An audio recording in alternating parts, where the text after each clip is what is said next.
ജിത്തു മാധവൻ്റെ ഫഹദ് ഫാസിൽ ചിത്രം ആവേശം ഏറ്റവും ആവേശത്തോടുകൂടി മലയാളി പ്രേക്ഷകർ കാത്തിരുന്നൊരു സിനിമയാണ്. അതിന് രണ്ട് കാരണങ്ങളുണ്ട്. ഒന്ന്, രോമാഞ്ചം എന്ന ബ്ലോക്ക് ബസ്റ്റർ സിനിമയ്ക്ക് ശേഷം ജിത്തു സംവിധാനം ചെയ്യുന്നൊരു സിനിമയാണ്. രണ്ട്, ഫഹദ് ഫാസിലിൻ്റെ സ്ക്രീൻ പ്രസൻസ് ആ ട്രെയിലർ ഇങ്ങോട്ട് വന്നപ്പോൾ ഉണ്ടല്ലോ എൻ്റെ സാറേ, ചുറ്റുമുള്ളതൊന്നും കാണാൻ പറ്റില്ല എന്ന് പറയുന്ന അവസ്ഥയായിരുന്നു. പൊളിച്ചടുക്കി ഗംഭീര സിനിമ. ഒരു എൻ്റർടൈൻമെൻ്റ് എന്നൊക്കെ പറഞ്ഞാലുണ്ടല്ലോ, അതിൻ്റെയൊക്കെ എക്സ്ട്രീം ലെവലിലേക്ക് ഫഹദ് ഫാസിൽ അഴിഞ്ഞാടിയിരിക്കുകയാണ് എന്ന് പറയാതെ വയ്യ.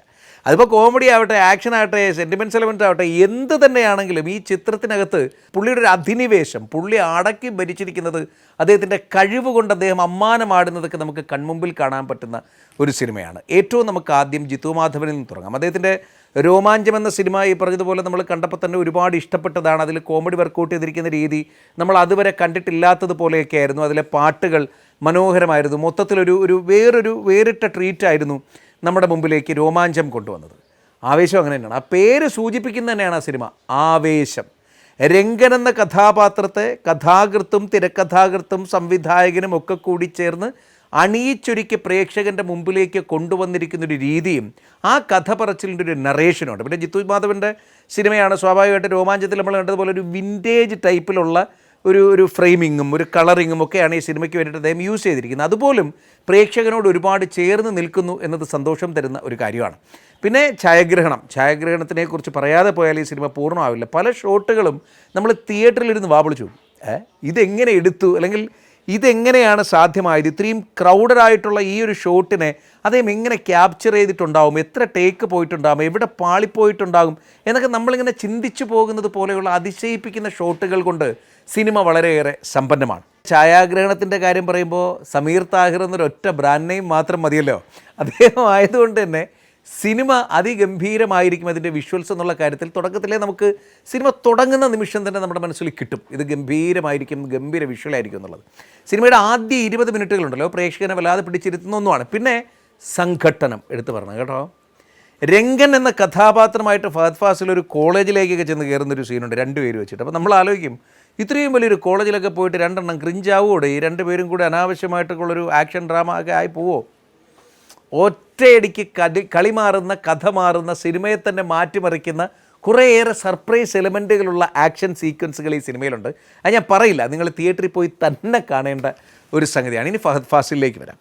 മലയാളത്തിൻ്റെ എണ്ണം പറഞ്ഞ ഏറ്റവും പ്രിയപ്പെട്ട ബിഹേവിങ് നടന്മാരിൽ ഏറ്റവും മുന്നിൽ നിൽക്കുന്ന ആളാണ് നമ്മുടെ ഫഹദ് ഫാസിൽ പുതുതലമുറയിൽ.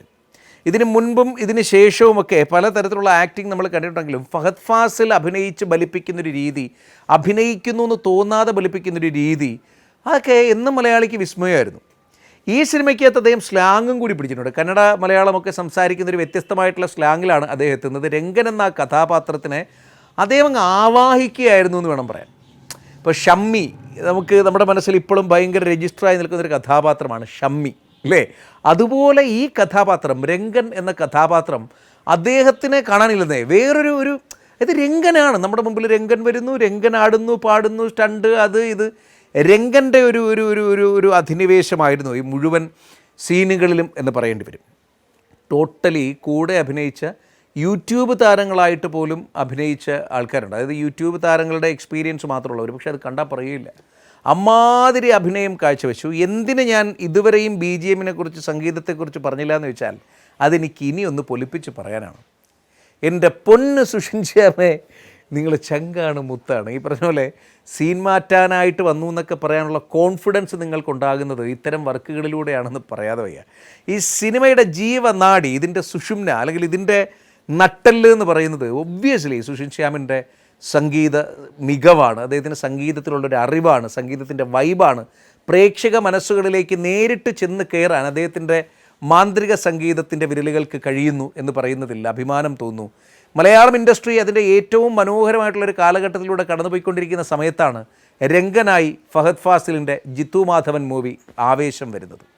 രോമാഞ്ചത്തിൻ്റെ റെഫറൻസുകളോ അല്ലെങ്കിൽ രോമാഞ്ചത്തിൻ്റെ സ്പിൻ ഓഫ് ആയിരിക്കും ഈ മൂവി എന്നൊക്കെയുള്ളൊരു മൊത്തത്തിലുള്ളൊരു ധാരണയൊക്കെ ഉണ്ടായിരുന്നു. ഒരു സ്പിൻ ഓഫ് അല്ല, ഇതൊരു ഇൻഡിവിജ്വൽ മൂവിയാണ്.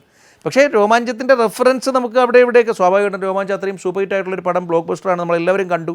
അവിടെ നമുക്ക് അവിടെ ഇവിടെയൊക്കെ കണക്ട് ചെയ്യുമെങ്കിലും ഇതൊരു ഇൻഡിവിജ്വൽ കഥയാണ്, ഒരു ഇൻഡിവിജ്വൽ രീതിയിലാണ് ഈ സിനിമ മുമ്പോട്ട് പോകുന്നത്. വേറൊരു ട്രീറ്റാണ് ഈ സിനിമയ്ക്കുള്ളത്. നിങ്ങൾക്ക് ചിരിക്കേണ്ടടുത്ത് ചിരിക്കാം, അത്യാവശ്യം ഇമോഷണലി കണക്ട് ചെയ്യേണ്ടടുത്ത് കണക്ട് ചെയ്യാം. 4 ഉഗ്രൻ ത്രില്ലിംഗ് സംഘട്ടന രംഗങ്ങളെ അതിൻ്റെ മുഴുനീള ആസ്വാദനത്തിൽ തന്നെ നിങ്ങൾക്ക് ആസ്വദിക്കാനാകും. ഈ അടുത്തിടയ്ക്ക് പ്രൊമോഷനുമായിട്ട് ബന്ധപ്പെട്ട് അദ്ദേഹത്തിനോട് സ്വന്തം സിനിമകൾ എന്താ പ്രൊമോട്ട് ചെയ്യാത്തതെന്ന് ചോദിച്ചപ്പോൾ 2 ദിവസം മുമ്പ് അദ്ദേഹം ഒരു ഇൻ്റർവ്യൂവിൽ പറയുന്നത് കേട്ടു, ഫഹദ് ഫാസിൽ, എനിക്ക് പ്രൊമോഷനിൽ വിശ്വാസമില്ല, നല്ല സിനിമയാണെങ്കിൽ മലയാളി വരും കാണും. സത്യമാണത്. നല്ല സിനിമയാണെങ്കിൽ മലയാളി വരും കാണും. ഈ ചിത്രം ഉറപ്പായും മലയാളി സകുടുംബം തിയേറ്ററിൽ തന്നെ കാണും. ഈ അവധിക്കാലത്തെ എല്ലാ മനോഹരമായ സിനിമകൾക്കും ഒപ്പം തന്നെ ഇതിലിപ്പോൾ നമുക്കിപ്പോൾ ഉണ്ണി മുകുന്ദൻ്റെ സിനിമയാണോ അല്ലെങ്കിൽ ജയ് ഗണേഷാണോ നല്ലത്, ആവേശമാണോ നല്ലത്, അല്ലെങ്കിൽ ഈ പറഞ്ഞ വർഷങ്ങൾക്ക് ശേഷമാണോ നല്ലതെന്നൊരു കമ്പാരിസൻ്റെ ആവശ്യമില്ല. കാര്യം ഞാൻ 3 സിനിമയും കണ്ടു. ഓരോന്നും ഓരോ ജോൺറ. വർഷങ്ങൾക്ക് ശേഷം വേറൊരു ലെവൽ മൂവി, ആവേശം മറ്റൊരു ലെവൽ മൂവി, ജയ് ഗണേഷ് വേറൊരു ലെവൽ മൂവി. ഈ 3 സിനിമയും നമുക്ക് ഇഷ്ടപ്പെടും എന്നുള്ളതാണ് മലയാളത്തിൻ്റെ വസന്തകാലമാണിത് എന്ന് പറയാനുള്ള കാരണം. തിയേറ്ററിൽ തന്നെ പോയി കാണണം. ഒരു മികച്ച തിയേറ്റർ അനുഭവമാണ് ഈ സിനിമ. അത് മിസ് ചെയ്യരുത്.